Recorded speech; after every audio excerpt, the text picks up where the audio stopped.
এদিনাখনৰ কথা জগতপুৰ নামৰ এখন গাঁৱত বিৰজু নামৰ এজন আম বেপাৰীয়ে আন এখন গাঁৱৰ পৰা সেই গাঁওখনলৈ আম বিক্ৰী কৰিব আহিলে। বিৰজুই দেখিলে যে সেই গাঁওখনত আন কোনো আম বেপাৰী নাই।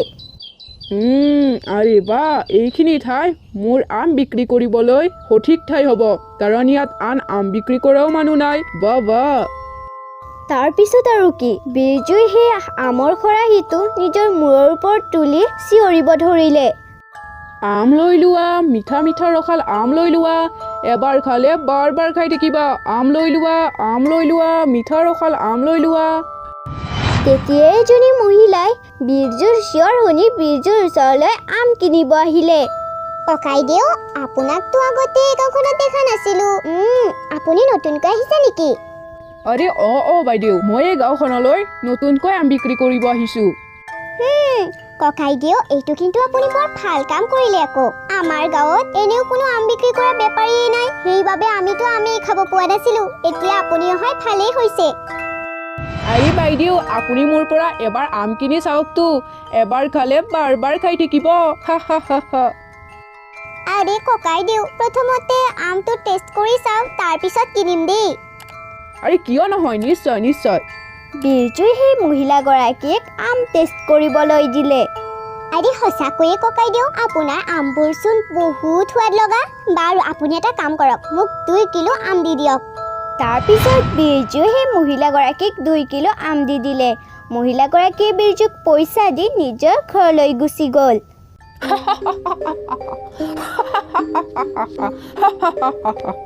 সেই আম বেপাৰীজন কোনো বিৰজু নাছিল, তেওঁ এজন ভূত আছিল, যিটো ভূতে গাঁৱত আম বেপাৰী ভাও জুৰি আহিছিল।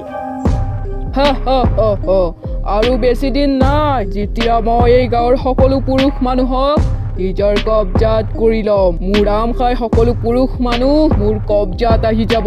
মোৰ এই আম খালে কেৱল মতা মানুহেই মোৰ কব্জাত হ'ব, বাকী আন কোনো নহয়।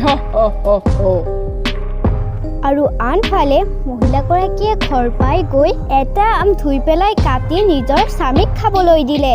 ৰামুৱে যেতিয়া এপিচ আমৰ টুকুৰা খালে, সি তাৰ পৰা অন্তৰ্ধান হৈ গ'ল আৰু ভুটীয়া আম বেপাৰীৰ খৰাহীত এটা আম হৈ গ'ল।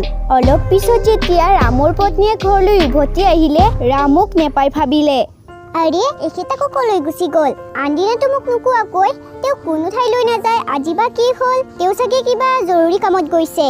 আৰু আনফালে ৰশ্মি নামৰ এগৰাকী মহিলাই বিৰজুৰ খৰাহীত আম দেখি ৰখি গ'ল। আমটো আমাৰ এখেতে বহুত ভাল পায়, কিয় নহয় মই এওঁৰ পৰা আম লৈ লওঁ। ককাইদেউ, আম কিমান দামত দিছে বাৰু? আৰে বাইদেউ, বহুত কম দামত দিছোঁ, কওকচোন কিমান কিলো দিওঁ? বাৰু ককাইদেউ, 1 কিলোৱে দি দিয়ক। তাৰপিছত এই মহিলাগৰাকীয়ে আম লৈ নিজৰ ঘৰলৈ গুচি গ'ল। ৰশ্মিয়ে ঘৰ গৈ পাই আমটো ধুই কাটি পেলাই ডাইনিঙত প্লেট এখনত কাটি থৈ দিলে। যেতিয়া তাৰ স্বামীয়ে কাম কৰি আহিব, তাত আম দেখি বহুত আনন্দিত হ'ব। অলপ পিছতে ৰশ্মিৰ স্বামী ঘৰলৈ আহিলে।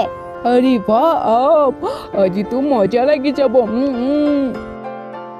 যেতিয়াই ৰোহনে আম খালে, ৰোহন অন্তৰ্ধান হৈ গ'ল। আৰু যেতিয়াই ৰশ্মিৰ কাম শেষ হোৱাত তেওঁ যেতিয়াই পাকঘৰলৈ আহিলে, হৰি, সেই আমখিনি আকৌ কোনে খালে? এখেত চাগে কামৰ পৰা আহিছে আৰু আম খাই পেলাই ক'ৰবাত ফুৰিব গুচি গ'ল। এখেতৰ যে আকৌ কি হ'ব?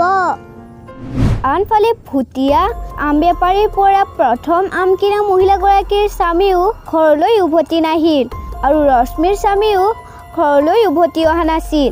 আৰু বহুত ৰাতি হোৱাৰ পিছত ভুটীয়া আম বেপাৰীয়ে নিজৰ আচল ৰূপত আহিলে আৰু গাঁৱৰ যোন পুৰুষ মানুহে আম খাইছিল, সিহঁতক আম বনাই এডাল গছত লগাই দিলে। এতিয়া গাঁৱৰ এই কেইজন পুৰুষ মানুহে আমৰ গছত আম হৈয়ে গোটেই জীৱন থাকিব লাগিব। আৰু আনফালে যোন মহিলাবোৰৰ স্বামী নোহোৱা হৈছিল, সিহঁতৰ পত্নীবোৰে বহুত চিন্তিত হৈ আছিল। আৰু পিছদিনাখন ভুটীয়া আম বেপাৰীয়ে গাঁওখনলৈ আকৌ আম বেপাৰীৰ ভাও জুৰি আম বিক্ৰী কৰিব আহিলে। আম লৈ লোৱা, ভাল ভাল আম লৈ লোৱা। ভুটীয়া আম বেপাৰীৰ চিঞৰ শুনি গাঁৱৰ আকৌ কেইজনীমান মহিলাই সেই ভুটীয়া আম বেপাৰীৰ পৰা আম কিনিব আহিলে। হাৰি ককাইদেউ, আপোনাৰ আমবোৰচোন দেখাত বৰ বঢ়িয়া যেন লাগিছে। আদি এতিয়াই গছৰ পৰা ছিঙি আনিছোঁ, ভাল নহয় ন আকৌ কি হ'ব? বাৰু কওকচোন আপোনাক কিমান আম দিওঁ? মোক 2 কিলো দিব ককাইদেউ, আৰু মোক 4 কিলো দিব। মোক 3 কিলো দিবা হা। এনেকৈ চাওঁতে চাওঁতে ভুটীয়া আম বেপাৰী গোটেইবোৰ আম সিদিনাও বিক্ৰী হৈ গ'ল।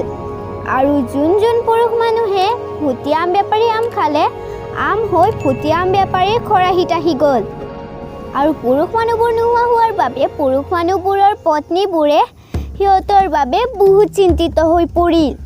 আৰে নাজানো মোৰ স্বামী কলৈ গুচি গ'ল, এনেকুৱাটো তেওঁ আগতে কেতিয়াও কৰা নাছিল। আৰে হা, মোৰ স্বামীও মোৰ লগত এনেকুৱা কেতিয়াও কৰা নাছিল। আৰে মোৰ স্বামী ৰাজু নোহোৱা হৈছে, নাজানো কলৈ গুচি গ'ল। এনেকৈ ভুটীয়া আম বেপাৰীয়ে সদায় সদায় গাঁৱলৈ আম বিক্ৰী কৰিব আহে আৰু সদায় সদায় পুৰুষ মানুহবোৰ নোহোৱা হৈ যায় আছিল। কিন্তু কোনেও বুজি পোৱা নাছিল এইবোৰ কেনেকৈ আৰু কোনে কৰি আছে। আৰু এদিনাখনৰ কথা, মায়াই নিজৰ স্বামী ৰাজুক বিচাৰি বিচাৰি গাঁৱৰ পৰা বাহিৰলৈ ওলাই যায়। গাঁৱৰ বাহিৰলৈ গৈ মায়াই এখন অকলশৰীয়া ঠাইত এডাল আমৰ গছ দেখা পালে। এই আম গছডালটো আগতে ইয়াত নাছিল, ইয়াত কেনেকৈ আহিল? কিন্তু এই আম গছডালত বহুত ধুনীয়া ধুনীয়া আম লাগি আছে। কিয় নহয় মই এটা খাই চাওঁ, বহুত ভোকো লাগিছে। যেতিয়াই মায়াই আম এটা ছিঙিবৰ বাবে হাতখন মেলিলে, তেতিয়াই সেই আমবোৰৰ পৰা কন্দাৰ শব্দ আহিব ধৰিলে। আমাক বচোৱা, আমাক বাহিৰলৈ উলিওৱা। আৰে এই শব্দটোতো মোৰ স্বামী ৰাজুৰ হয়। আৰে মায়া, মই ৰাজুৱে হয়, মোক বচোৱা, মোক ইয়াৰ পৰা বাহিৰলৈ উলিওৱা। কিন্তু আপুনি ইয়ালৈ কেনেকৈ আহিলে? আৰে মায়া, আমাৰ গাঁৱত যে সেই বিৰজু নামৰ আম বেপাৰীটো আহিছে, সি কোনো মানুহ নহয়, সি এজন ভূত হয়। সেই ভূতটোৱে আমাক আম খুৱাই ইয়াত আনি বন্দী কৰি থৈছে। মায়া, মায়া তুমি কিবা এটা কৰা, আমাক ইয়াৰ পৰা বাহিৰলৈ উলিওৱা। মায়াবন্তী, মায়াবন্তী, আমাক বচোৱা, আমাক বচোৱা। ঠিক আছে, তোমালোকে চিন্তা নকৰিবা, মই তোমালোকক নিশ্চয় বচাম, মই কিবা এটা কৰি আছোঁ। তাৰপিছত মায়াই গাঁৱলৈ গৈ সকলো মহিলাক সকলোবোৰ ঘটনা বিৱৰি ক'লে। মায়া, মই এজন তান্ত্ৰিক বাবাক জানো, আমি সেই তান্ত্ৰিক বাবাৰ ওচৰলৈ গৈ সহায় খোজো ব'লা। তাৰপিছত তিনিওগৰাকী মহিলাই সেই বাবাজনৰ ওচৰলৈ গ'ল আৰু তেওঁক সকলো ঘটনা বিৱৰি ক'লে। বাবা, বাবা আপুনি আমাক সহায় কৰক। হ'ব, তোমালোকে চিন্তা নকৰিবা, মই এতিয়াই সেই ভূতজনক ইয়ালৈ মাতি আনি আছোঁ। তাৰপিছত তান্ত্ৰিক বাবাজনে সেই ভূতজনক নিজৰ যাদু মন্ত্ৰৰে তালৈ মাতি আনিলে। ঐ পাগল তান্ত্ৰিক, তই মোক ইয়ালৈ কিয় মাতি আনিছ? তই নিজৰ জীৱনটোক মৰম নকৰ নেকি? কিয় মোৰ হাতেৰে মৰিব খুজিছ? তোৰ লগত মোৰ কোনো শত্ৰুতা নাই। মোক যাবলৈ দে, মোক এৰি দে। তোক তেতিয়াহে এৰি দিম যেতিয়া তই এই গাঁৱৰ মানুহবোৰক আম বনোৱাৰ ৰহস্য কবি। তই গাঁৱৰ মানুহবোৰক কিয় আম বনাইছ? এই মানুহবোৰেই মোৰ মৃত্যুৰ কাৰণ হয়। মই এডাল আম গছক নিজৰ সন্তানৰ নিচিনা মৰম কৰিছিলোঁ, কিন্তু এই মানুহবোৰে সেই আম গছডাল কাটি দিলে। মই বহুত কান্দিলোঁ, কাটিবৰ কাৰণে বহুত মানা কৰিলোঁ, কিন্তু নুশুনিলে। সিহঁতকতো কেৱল তাত ফেক্টৰী বনাব লাগিছিল, সেইবাবে মই এই গাঁৱৰ মানুহবোৰক আম বনাই আছোঁ। মই তোৰ দুখ বুজি পাইছোঁ। এইটো এই মানুহবোৰে বহুত ডাঙৰ ভুল কৰিলে। এই মানুহবোৰ ক্ষমাৰ যোগ্য নহয়, তথাপিও ক্ষমা কৰি দিয়াজন ডাঙৰ হয়। ভূত, তই মানুহবোৰক ক্ষমা কৰি দে, সিহঁতক এৰি দে, কাৰণ তই সিহঁতক শাস্তি দিবলৈ গৈ সিহঁতৰ নিৰ্দোষী পৰিয়ালবোৰকো শাস্তি দিবলৈ ওলাইছ। ভূত, এৰি দে এই গাঁৱৰ মানুহবোৰক। মই এই গাঁৱৰ মানুহবোৰক এটা চৰ্তত এৰি দিব পাৰিম। সিহঁতে নিজৰ ঘৰত এটা আমৰ পুলি লগাব লাগিব। যেতিয়াই পুলিটো অলপ ডাঙৰ হ'ব, তেতিয়া সিহঁতৰ নিজৰ স্বামীবোৰক সিহঁতে উভতাই পাব। ঠিক আছে। আৰু সেই মহিলাবোৰে তেনেকুৱাই কৰিলে। নিজৰ ঘৰত সকলোৱে এটা আমৰ পুলি লগালে। আমৰ পুলিকেইটা অলপ ডাঙৰ হোৱাৰ পিছতে গোটেই গাঁৱৰ মানুহবোৰে নিজৰ ঘৰলৈ আহিব ধৰিলে আৰু সেই ভূতটোও মুক্তি পালে। এনেকুৱা ধৰণৰ কাহিনীবোৰ চাবৰ বাবে চেনেলটো ছাবস্ক্ৰাইব কৰি ল'ব আৰু ভিডিঅ'টোত লাইক কৰি দিব। Thank U.